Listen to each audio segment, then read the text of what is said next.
Estamos de volta à nossa rotina de aprendizagem da linguagem Rust. Vamos primeiro revisar o que a gente viu nas aulas anteriores, antes de continuar aqui com o assunto dessa aula aqui, que vai ser bem rápido, eu espero. Então, nas aulas anteriores, a gente viu primeiro como usar o print line, e que isso aqui, na verdade, é uma macro. A gente aprendeu a usar também o cargo, que é o gerenciador de pacotes e de projetos do Rust. A gente aprendeu então a gerar um número aleatório usando a biblioteca rand, que é um crate que você importa, e o crate a gente aprendeu também, que são bibliotecas que a gente pode instalar usando o comando cargo, o próprio gerenciador de pacotes, é claro. A gente aprendeu então como declarar uma nova string. A gente aprendeu a declarar variáveis, que a gente vai entrar mais a fundo daqui a pouco. Como ler um input usando o readline. Como transformar uma string em um número, usando o parse, né? E também como fazer comparação de número usando o match e essa biblioteca ordering aqui. Depois a gente viu um capítulo só sobre variáveis, onde a gente aprendeu a declarar constantes. A gente viu que para declarar uma constante a gente tem que usar a palavra const. E a constante ela tem que ser necessariamente declarada com o tipo de dado. Então aqui nesse exemplo aqui ele está declarando um unsigned de 32 bits, um número inteiro no caso, então, cujo valor é esse aqui. A gente aprendeu a usar a palavra let, e a gente aprendeu também, junto com isso, o conceito de shadowing, ou seja, você pode redeclarar a variável de novo mais à frente, usando a palavra let. Dessa maneira, você pode reaproveitar o nome dela sem ter que ficar usando vários nomes. Então, nesse aqui, por exemplo, ele declarou uma variável spaces como string, e depois de novo a própria variável spaces, só que agora com um valor inteiro. A gente aprendeu sobre o valor delas no escopo, então, assim como no C++, ela divide o escopo dessa maneira aqui, com o abre e fecha chaves. E também a gente aprendeu que para uma variável poder variar, ou seja, para que ela possa poder mudar o valor, elas já são constantes por padrão, quando você usa o let. Mas se você quiser mudar o valor dela, você tem que declarar ela como mutável usando a palavra mut. E aqui dá um exemplo, né? Que a gente viu na aula passada, declarando ela com o valor 10, depois alterando o valor dela para 11, sem redeclará-la, no caso, né? A gente só mudou o valor dela. Então, vamos continuar aqui. Agora a gente vai para a próxima parte, 3.2, né, do capítulo, que é sobre tipos de dados. Então, vamos ler aqui. Todo valor em Rust é de um certo tipo de dado, o que diz ao Rust qual tipo de dado está sendo especificado, para que então ele saiba como trabalhar com esse dado. A gente vai olhar sobre tipos de dados, subconjuntos de tipos de dados, que é o scalar e o compound, deve ser composto, né? Tenha em mente que o Rust é uma linguagem estaticamente tipada, o que significa que ela deve saber o tipo de todas as variáveis em tempo de compilação. Ao contrário, por exemplo, de JavaScript, né? JavaScript não é compilado, na verdade, né? Mas ela não precisa saber o tipo de variável antes, né? De interpretar. Antes de rodar, quer dizer. O compilador pode inferir qual tipo de dado baseado no valor. E nesses casos, muitos tipos são possíveis, como quando a gente converte uma string para um tipo numérico usando parse, como a gente viu anteriormente, né? A gente passa o parse aqui, a gente transforma uma string 42, passa o parse e ele vira um unsigned de 32 bits.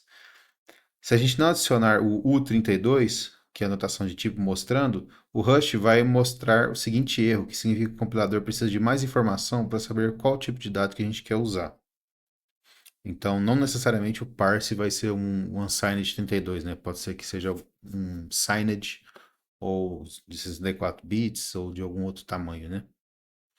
Então ele mostra essa mensagem de erro que ele precisa saber o tipo de dado, né? A gente vai ver tipos diferentes de anotação para outros tipos de dados a seguir, né? Então, tipo escalar.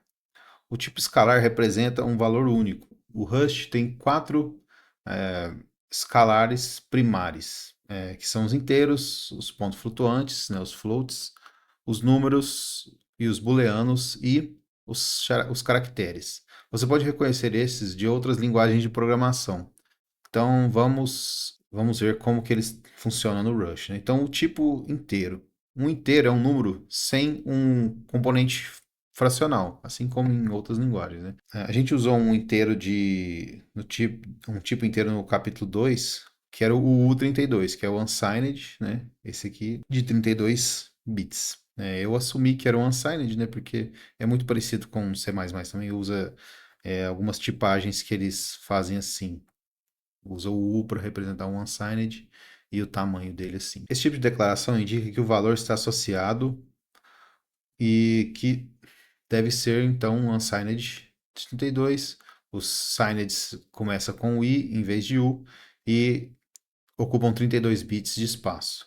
Então a tabela aqui abaixo mostra esses tipos que a gente pode usar essas variantes na hora de declarar o inteiro, né? Então pode ser um 8 bits, um signed ou um unsigned de 32 bits, de 16, de 32, de 64 ou de 68 bits. E tem esse outro tipo aqui, dependente de arquitetura, que é size, né? Esse aqui é para tamanhos. Então, cada variante pode ser ou signed ou unsigned e ter um tamanho explícito. Signed e unsigned refere-se sobre a possibilidade do número ser negativo. Em outras palavras, quando o número precisa ter um sinal, ele é um signed, ou seja, ele pode ser negativo, né, ter um sinal de menos, ou então se ele vai sempre ser positivo, que então vai ser o unsigned. É como escrever números no papel. Quando a gente usa o sinal importa, né? O número é mostrado com um sinal de mais ou com um sinal de menos. No entanto, é seguro assumir que o número é positivo se não tiver nenhum sinal antes dele, né? Um sinal de menos. Os números signed, né, assinalados, são armazenados usando o complemento de 2, né? Representação por complemento de 2.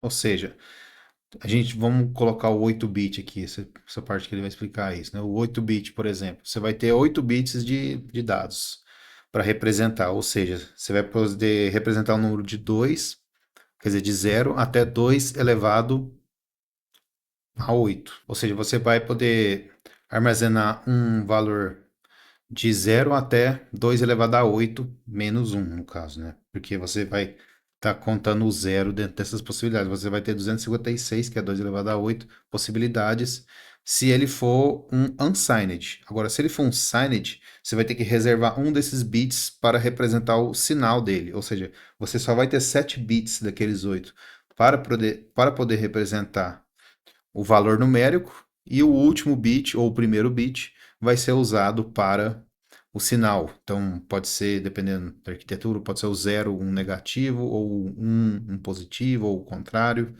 e os outros 7 bits para o número. Então, como vai ser 2 elevado a 7 possibilidades, no caso, você vai poder representar o número de 0 até 128. E como você tem um sinal de menos, você pode representar também de 0 até menos 128.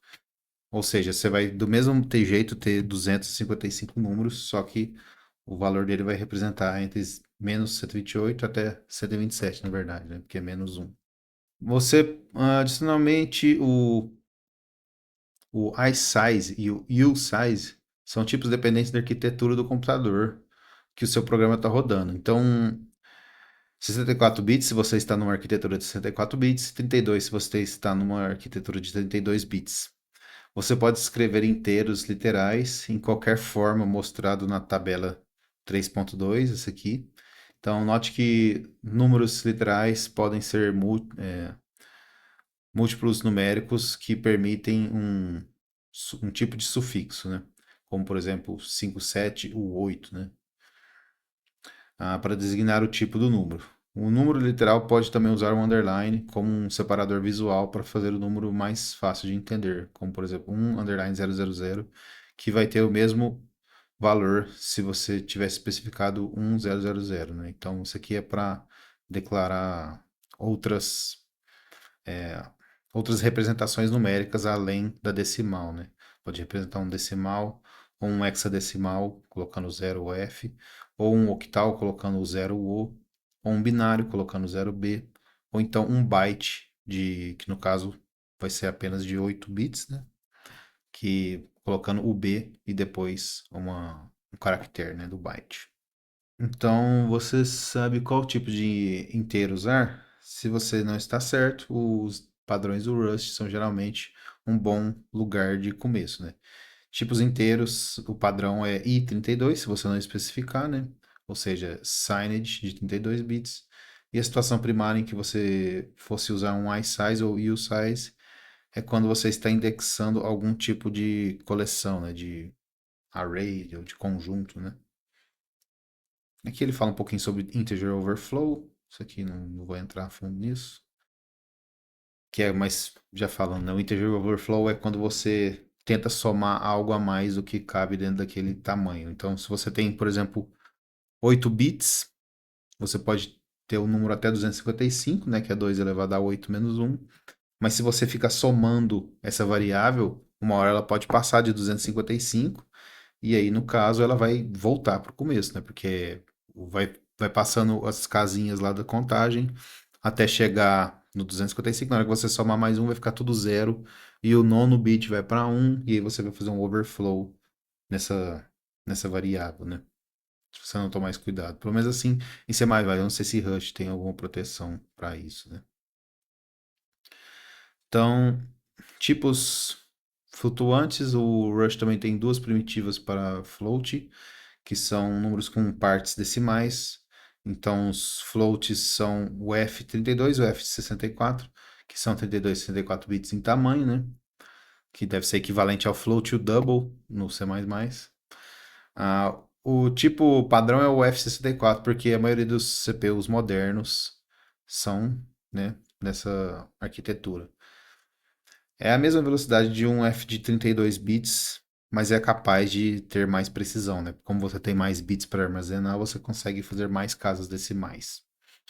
Então, aqui é um exemplo que mostra um float point. Ele declara dessa maneira aqui, usando um número 2, colocando um ponto, né, no final. Assim como no C++, né, você coloca um ponto, ele já subentende que é um float ou um double. E aqui no caso, ele está especificando que é um F32, pois por padrão seria F64. Números flutuantes são representados de acordo com o padrão tal aqui. Operações numéricas. O Rust suporta as matemáticas, operações matemáticas básicas que você esperaria em tipos numéricos, como adição, subtração, multiplicação, divisão e o resto.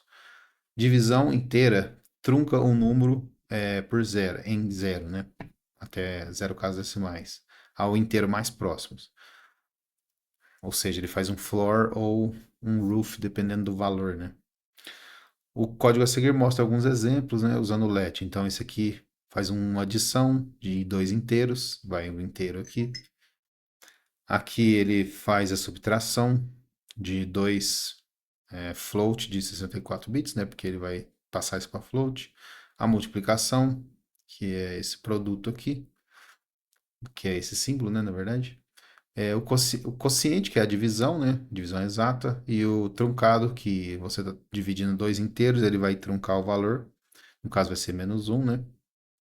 Eu digito 5 por 3. O valor é um, o resto é 2, né? E negativo, como está no 5 aqui, vai ser menos um. E o resto, né? Então, 43 dividido por 5, o resto da operação disso, ou seja, vai dividir 43 por 5, vai dar 8, né? E o resto vai ser 3, ou seja, o reminder aqui vai valer 3, porque esse porcento ele pega o resto da divisão. Assim como no C++, essas operações aqui são todas iguais no C++. Então, tipo booleano, hein? Assim como todas as linguagens de programação, o tipo booleano pode representar apenas dois valores, que é o true ou false, né? Verdadeiro ou falso. Os booleanos têm um byte de tamanho. O tipo booleano Rust específico usando a palavra bool, por exemplo. Você pode simplesmente usar o let, que ele já vai assumir, como você está passando o valor true, ele já vai assumir que é um booleano, t, ou então você pode declarar chamando, né, a palavra bool para dizer que explicitamente é um booleano. E o caractere, que assim como no C++, você usa as aspas simples e coloca uma letra dentro dela, ou seja, esse C aqui vai ter o valor de Z. Ou então você pode especificar que é um char dessa maneira, com um tipo explícito. E você pode usar até emoji, né? Porque acho que é tudo UTF-8, né? É isso mesmo, UTF-8.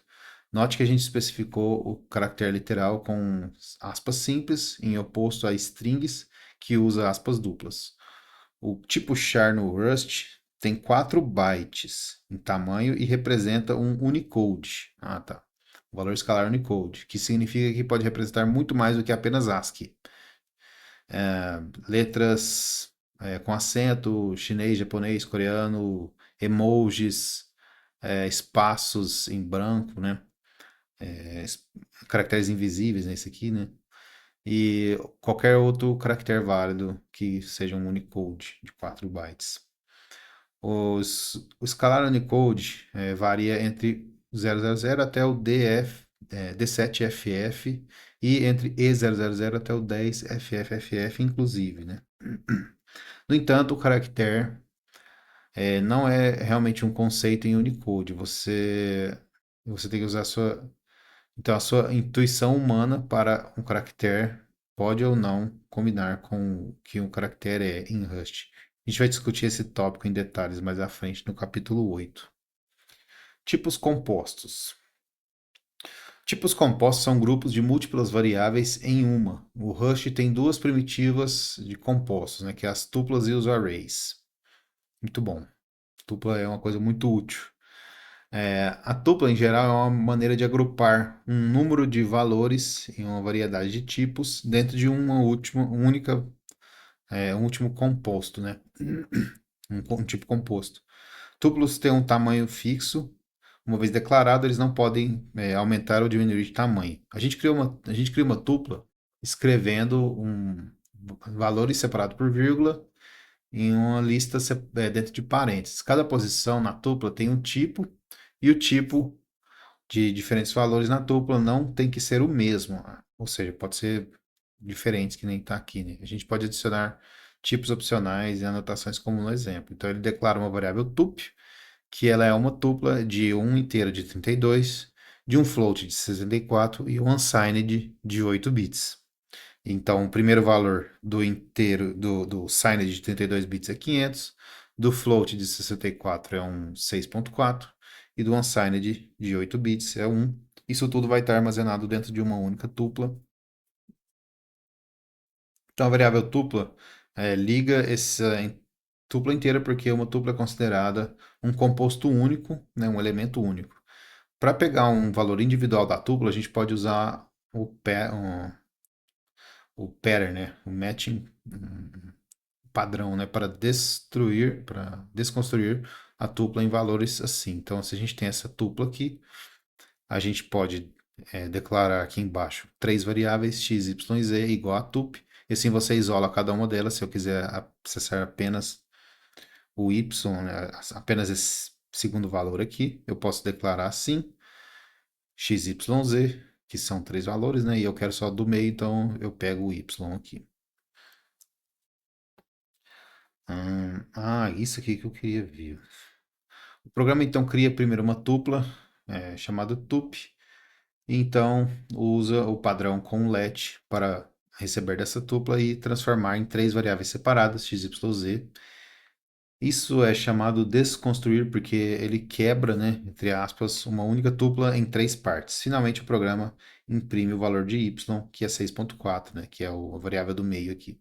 A gente pode acessar também um elemento de uma tupla diretamente usando um ponto seguido pelo índice do valor que a gente quer acessar, que fica muito mais fácil dessa maneira, né? A gente declara, por exemplo, uma tupla x aqui, e que tem um i32, um f64 e um unsigned, né? Esses três valores. Então, se eu quiser acessar o primeiro valor, eu vou, assim como um array, vou acessar o zero, né? O zérimo. Se eu quiser acessar o segundo valor, eu vou pelo primeiro. Se eu quiser acessar o terceiro valor, eu vou pelo segundo, porque a contagem começa em zero, né? Então aqui eu acessei o 500, o 6.4 e o 1. E coloquei as três em variáveis diferentes. O programa então cria uma tupla X, então acessa cada elemento usando o seu índice respectivo, assim como a maioria das linguagens de programação, o primeiro índice é o zero. A tupla ah, sem nenhum valor que é especial, peraí. A tupla sem nenhum valor tem um nome especial, que é uma unit. Esse valor e seu correspondente, seu tipo correspondente são tanto escritos como parênteses vazios e representam um valor vazio, né, ou um retorno vazio. Expressões implicitamente retornam um valor unitário, caso eles não tenham nenhum retorno explícito, né? Então eu imagino que se você declarar uma função que retorna uma tupla, e em algum caso você não queira retornar uma tupla, em algum dentro dos if e else lá, você pode simplesmente retornar um abre e fecha parênteses, ou então não retornar aqui. O programa já assume que está retornando uma tupla vazia. Então, o tipo array, um outro tipo de coleção de múltiplos valores é o array. Diferente da tupla, cada elemento do array, ou do vetor, né, deve ter o mesmo tipo. Diferentemente de array, só uma nota, eu não lembro se array em português é vetor, né? Acho que é usado diferente. Mas, diferente de arrays em outras linguagens, o array em Rust tem um tamanho fixo. Assim como no C++, né? Você tem que declarar o array com um tamanho fixo. Porque ele já reserva uma memória certa para aquele array. A gente escreve valores em um array como valores separados por vírgula dentro de colchetes, né? Então aqui ele está declarando um array chamado A, que tem os valores de 1 a 5. Arrays são úteis quando você quer usar dados alocados na pilha, da mesma maneira que outros tipos que a gente viu até agora, ao invés da heap, né? Que é uma outra pilha também, né? Tanto o stack quanto o heap é traduzido como pilha em português, mas dentro do binário eles são localizados em locais diferentes na memória e eles crescem em ordens opostas, né? A heap e a stack. Mas são tudo pilha a tradução. Então a gente vai discutir stack e heap mais no capítulo 4, ou quando você quer ter certeza que você sempre tem um número fixo de elementos. Um array não é tão flexível como o tipo vetorial, apesar.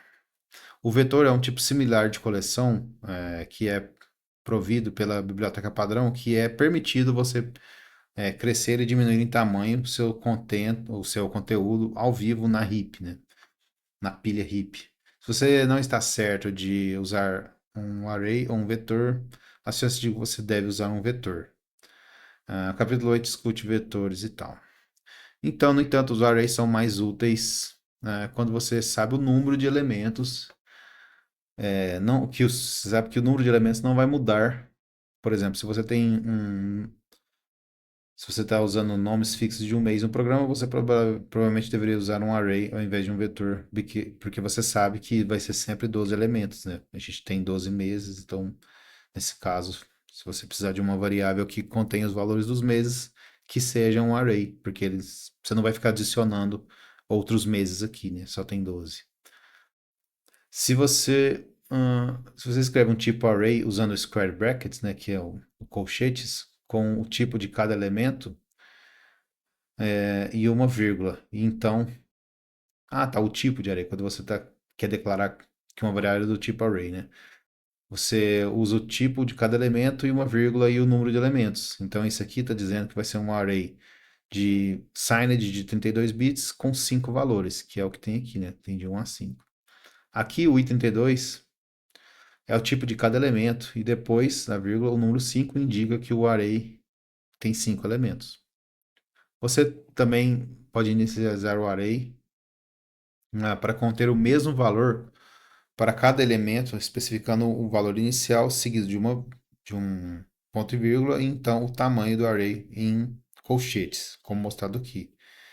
Então, aqui a gente nomeou um array chamado A, que tem 5 elementos, que todos esses elementos vão ter o valor 3 inicialmente. Essa é a mesma coisa de escrever isso aqui, ou seja, let A igual 3, 3, 3, 3, 3, mas de uma maneira mais concisa, né? Então, acessando elementos no array, o array, assim como no C++, você acessa cada elemento pela sua posição e a posição começa no zero até o número menos um, né? Então, o first, né? O primeiro vai ser o zero, usando colchetes, né? Então, esse first aqui vai valer um. O segundo é o elemento um, que é esse aqui, né? Porque esse aqui é o zero, então esse aqui vai ser o 1. Aí esse aqui vai ser o 2, o 3, o terceiro, né? O quarto. Então, o zérimo, o primeiro, o segundo, o terceiro e o quarto. Mas são 5 elementos justamente por isso, porque começa no zero, assim como no C++. E vamos ver isso aqui. Isso aqui dá muito problema em C++, que é o acesso a um elemento inválido no array. Vamos ver o que acontece se você tenta acessar um elemento de um array ah, que está depois do valor do array, né, do tamanho do array. Então, se a gente rodar esse código similar que a gente viu ao capítulo 2 para pegar um índice de um array do usuário, né? Então ele declara um array de 1 a 5, pede, por favor, insira um valor, né? Ele vai inserir esse valor aqui no index, vai ler essa variável, depois ele vai transformar o index em um size, né? Um tipo tamanho, e depois ele vai tentar pegar o elemento acessando o vetor A, declarado aqui, na posição index que foi digitada pelo usuário. Ou seja, isso aqui é um programa que pode dar erro com certeza, porque ele só tem 5 elementos. E se o usuário digitar 8? Ele vai tentar pegar o oitavo elemento, ou seja, vai tentar acessar uma área de memória fora do que foi reservado para essa variável, né? O programa vai compilar, não vai dar nenhum erro, né? E se você rodar isso aqui usando o cargo run e digitar 0, 1, 2, 3 ou 4, o programa vai mostrar o valor correspondente aqui no array A. Mas se você, ao invés, colocar um número após, né, o 4, né, maior do que 4, por exemplo, 10, você vai ver um erro desse tipo aqui. Thread main, panic, na linha tal, index out of bounds. Esse aqui é o tipo de erro, né? Que é o índice está fora das fronteiras, né? O tamanho é 5, mas você está tentando acessar o tamanho 10. Então, esse aqui é uma mensagem de erro. Isso aqui é bom para dar problema no C++ também, né? Qualquer linguagem de programação compilada tem que ter um bom controle de acesso à memória. Vamos tentar acessar isso aqui. Então eu vou criar um projetinho novo aqui.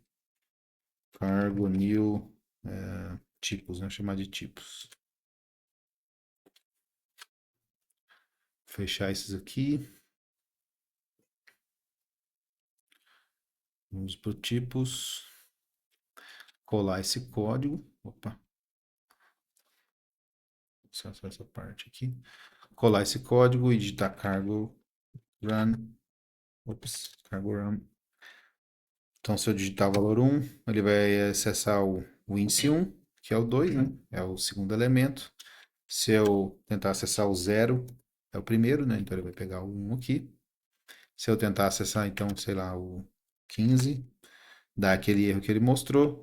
Se eu tentar acessar o -2, o que acontece? Mesma coisa, né? Ele...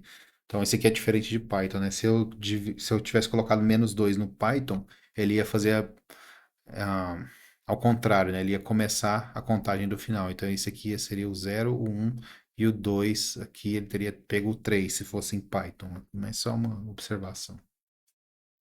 Agora, uma outra coisa que eu fiquei curioso é tipo de matriz. Vamos ver se a gente consegue fazer uma matriz. Let matriz.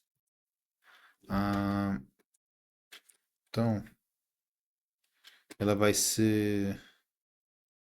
Não, vamos tentar acessar, criar direito. Assim. 1, 2, 3 e 1, 2, 3. Será que isso aqui é possível? Eu não sei. Vamos ver. Olha, ele deu um aviso aqui, ó. Help. Isso aqui. Variável não usar. Ah, tá. É porque eu não usei a matriz, né? Então vamos sair aqui. Agora, Agora, ao invés de eu tentar acessar o elemento, eu vou tentar acessar a matriz. Na posição index. Vamos ver se isso funciona. 0, 1, 2. Era pra funcionar, né? É. O valor no índice 0. É um. Deixa eu colocar um 10 aqui, então. 10. 0, 1, 2. Vou colocar o 0 de novo. É o 10. Se eu colocar. Ah, é porque ele tentou acessar uma quadrada, né? Isso aqui deve ter sido. Por isso que não funcionou. Que ela não é quadrada, essa matriz. Deixa eu colocar uma matriz quadrada agora. Se eu acessar o 2, eu vou conseguir acessar esse 3 aqui, que vai ser a última linha, né? Então a matriz basicamente é um array de array, né? Ou seja, são três arrays dessa maneira aqui. Então esse aqui é o elemento 0, 0, esse aqui é o 0, 1, esse aqui é o 0, 2, esse aqui é o 1, 0, esse aqui é o 1, 1, e esse aqui é o 1, 2, e esse aqui é o 2, 0, 2, 1 e o 2, 2. Então agora por isso que eu consegui pegar o 2, 2, porque eu vou acessar a matriz em índice, índice, ou seja, 2, 2 e pegar o elemento lá. Então é assim que usa matriz no Rust. Ah, então essa é a nossa aulinha sobre tipos de dados básicos no Rust. Bom, enfim, essa foi a aula de hoje, nossa continuação aqui do estudo de Rust. Eu agradeço a presença de todos e até a próxima.